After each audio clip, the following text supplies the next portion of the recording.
Buenas tardes para todos, mi nombre es Jimena Jaramillo Muñoz y les voy a exponer la sentencia C-192 del 2016. Esta sentencia nos habla de los derechos adquiridos en materia de uso de suelo, principios de prevalencia del interés general sobre el particular y la función social y ecológica de la propiedad. Los antecedentes de esta sentencia se encuentran en la acción, en el ejercicio de una acción pública consagrada en el artículo 241 de la Constitución Política, la cual se conoce como acción de inconstitucionalidad. Esta acción fue interpuesta por la señora Daniela Guevara Algarra contra los artículos 23 y 24 parciales de la Ley 1617 del 2013, por la cual se expide el régimen para los distritos especiales. ¿Qué es la acción pública de inconstitucionalidad? Es un instrumento que le permite al ciudadano participar en la formación del orden político y jurídico, lo que facilita la posibilidad de una sociedad civil que se preocupe por mantener el ordenamiento constitucional, generando así el desarrollo de políticas y de categorías jurídicas en un Estado constitucional. Desde sus inicios, la demanda de inconstitucionalidad, por su inminente naturaleza, en los derechos políticos y en un mecanismo de control directo de las leyes y una forma de democracia participativa, le ha correspondido en la Constitución del 91 a la Corte Constitucional, dada la supremacía e integralidad de la Carta Política. Dentro de sus competencias se encuentra, por ende, el conocimiento de esta acción. Aquí miramos en la gráfica cuáles son las acciones constitucionales en Colombia. Obviamente la más reconocida es la acción de tutela, la que más utilizamos los ciudadanos, pero también existen otras como el habeas corpus, la acción popular, la acción de grupo, que a pesar de que se interponen en sede administrativa, son acciones constitucionales. La acción de inconstitucionalidad que acabamos de hablar, el derecho de petición y el habeas data. Los artículos demandados, aquí hay que aclarar que en el artículo 23 es el parágrafo, ¿no? Entonces les voy a leer el artículo que habla sobre el plan de ordenamiento territorial distrital y habla que el ordenamiento territorial comprende el conjunto de acciones político-administrativas y de planificación físicas concertadas emprendidas por el distrito en ejercicio de la función pública que le compete dentro de los límites fijados en la Constitución y en la ley. Dispone de unos instrumentos eficaces para orientar el ordenamiento territorial en su jurisdicción. Le corresponde al alcalde distrital adelantar los trámites relacionados con la formulación y el proceso de adopción de los planes de ordenamiento distrital previa a la presentación al Consejo Distrital para su aprobación. El contenido de los planes territoriales deben estar acorde a las leyes que ya hemos visto en esta materia, las 388 del 97 y la 902 del 2004.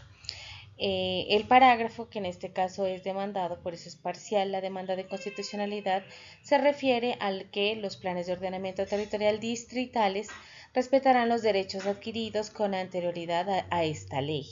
en materia de uso de suelos, salvo los terrenos que puedan ser expropiados administrativamente de manera forzosa.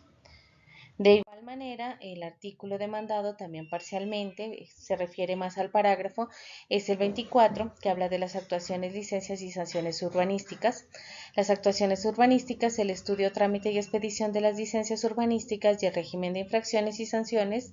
que establece la Ley 388 del 1997 y la 810 del 2003, o las normas que las modifican, adicionan y sustituyen, los decretos y las demás leyes vigentes. En este caso, el parágrafo, según la señora que interpone la acción, manifiesta que la parte que ella demanda es la que dice: todos aquellos procesos de expedición de licencias urbanísticas y del régimen de infracciones y sanciones urbanísticas que se originen con posterioridad a esta ley respetarán los derechos adquiridos en materia de uso de suelo, salvo aquellos que hubieran sido declarados como unidades de actuación urbanística y hubiesen sido incluidos en el Plan de Ordenamiento Territorial Distrital. El problema jurídico que ponen en este caso en la sentencia, la Corte Constitucional desconoce la prevalencia del interés general sobre el particular, reconocidos en los artículos 158 de la Constitución, establecer la intangibilidad de los planes de ordenamiento territorial del orden distrital, fundamentado en el respeto de los derechos adquiridos en materia de uso de suelos con anterioridad a la expedición de la norma 1617 del 2013, Y el segundo problema jurídico es califica los usos del suelo en los procesos sancionatorios y de licenciamiento urbanístico aprobados en planes de ordenamiento territorial como derechos adquiridos, viola el de interés general sobre el particular reconocido en los artículos 1 y 58 de la Constitución.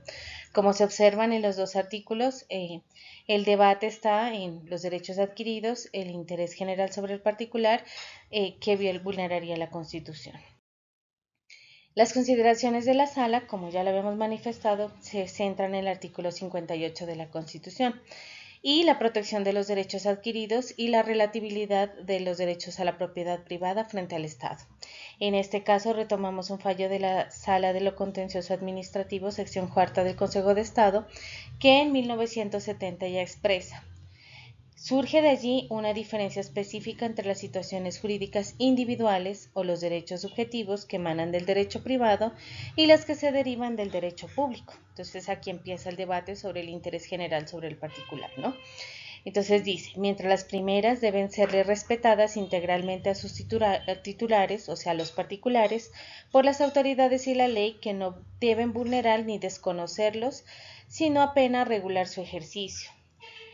mientras aquellas que nacen del derecho público son susceptibles de modificaciones en el futuro y aún de ser extinguidas por obra de la voluntad legislativa en aras del interés supremo de la colectividad y de las necesidades inmanentes del progreso y la equidad social.